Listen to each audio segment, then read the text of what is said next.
રાજ્યમાં કોરોનાના 95 નવા કેસ નોંધાયા। રાજ્યમાં કોરોનાના 397 એક્ટિવ કેસ જોવા મળ્યા। 22 દર્દીઓ હોસ્પિટલમાં સારવાર હેઠળ ખસેડાયા, જ્યારે 375 દર્દીઓ હોમ આઇસોલેશનમાં રખાયા। દેશમાં કોરોનાના સક્રિય કેસનો આંકડો 4000ને પાર થયો। 24 કલાકમાં દેશમાં કોરોનાથી 5 લોકોના થયા મોત। રાજ્યમાં પણ કોરોનાના કેસમાં થઈ રહ્યો છે વધારો। નરેન્દ્ર મોદી સ્ટેડિયમમાં આજે આઈપીએલની ફાઇનલ મેચ આરસીબી અને પંજાબ કિંગ્સ વચ્ચે ફાઇનલ મેચ યોજાશે।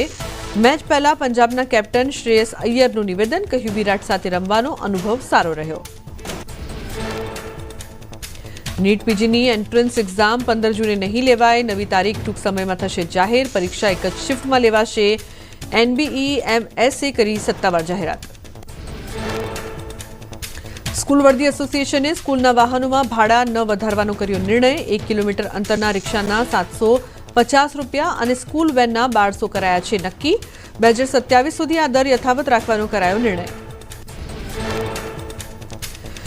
સ્કૂલ વાહનના ભાડાને લઈને વર્દી એસોસિએશનના પ્રમુખનું નિવેદન, કહ્યું 1 વર્ષમાં સીએનજીમાં 12 રૂપિયાનો વધારો બાદ સ્કૂલ વાહનના ભાડામાં વધારો નથી કરાયો। આ વર્ષે પણ ભાડું યથાવત રખાયું।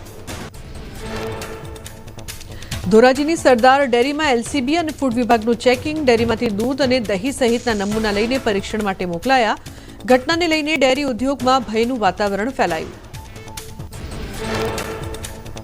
દાહોદના ઉસરા ગામની ગ્રામ પંચાયતની ચૂંટણીને લઈને આવેદન અપાયું।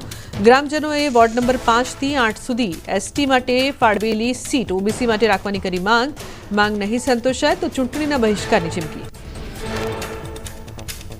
બકરી ઈદ પર સંત જ્યોતિર્નાથ મહારાજે નોંધાવ્યો વિરોધ। બલિ પ્રથા પ્રતિકાત્મક કરવા જ્યોતિર્નાથ મહારાજે કર્યું સૂચન। અબોલ જીવની હત્યા ન કરવા કરી અપીલ। મહારાષ્ટ્રના મંત્રી નીતિશ રાણેએ પણ બકરી ઈદમાં જીવ હત્યાનો વિરોધ કર્યો। હિન્દુ તહેવારોમાં સલાહ આપનારા ચૂપ કેમ છે એમ કહીને ઉઠાવ્યા સવાલ। વર્ચ્યુઅલ બકરી ઈદની અપીલ કેમ નહીં?